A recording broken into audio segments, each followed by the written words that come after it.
have none other than Mr. Colton Dixon on with us. I'm excited that you're here, man. It's been more than a minute. Me too. I'm excited too. The last time we were here, we put you through some paces with some mayonnaise. Pacifiers?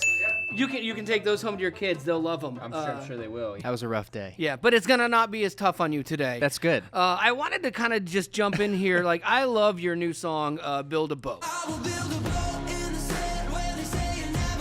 And I love the hook of this song. I want to build a boat in the sand where they say it never rains, and I will stand up in faith, and I'll do whatever it takes. Like, I just like that concept. It's kind of like Noah. That's what it seems like to me.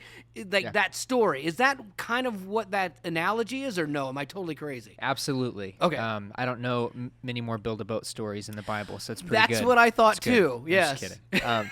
I was so inspired by the Noah story and wanted to write a song about crazy faith. Faith is stepping out when you can't see it, right? So when God asked Noah to build a boat, he didn't see the boat. He didn't necessarily see the storm clouds brewing. He stepped out in a drought, actually. Yeah, God has a wicked sense of humor. He does sometimes, like, hey, doesn't he? Do this, and it makes no sense. No sense at the front end, but it all comes together at the back end. And what I love how the Bible describes Noah is it just says that he was obedient. I think Hollywood portrays it this big struggle and whatever, but the Bible just says that he was obedient. And I thought, man, I want to be like that. When God asks me to do something, I want to step out.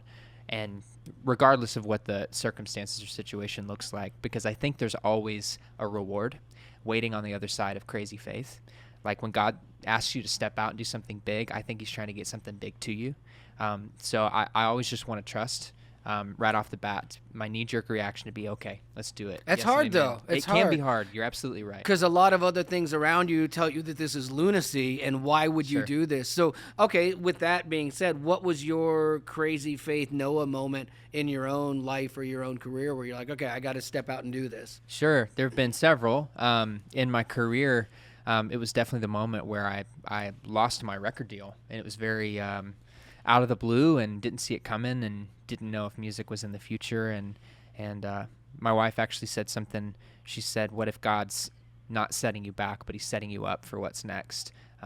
Wives are great about that. They're great, man. You're like, that's such good advice that I'm not hearing right now in this moment, but great advice. Yes, great advice. I'm going to tuck it away and mull on my bitterness for another second. But I think when we hold on so tight to things, when they're taken away or when they new season or whatever, you have to pry your fingers away to let go, and it hurts, right? But if we have this posture of open hands, like things could come and go and it won't affect us, right? Yeah, absolutely. So that is something I had to learn in that season of trusting God that he's the provider, not my job or a record label or anything like that, that he's going to continue to provide. And he did, and here we are.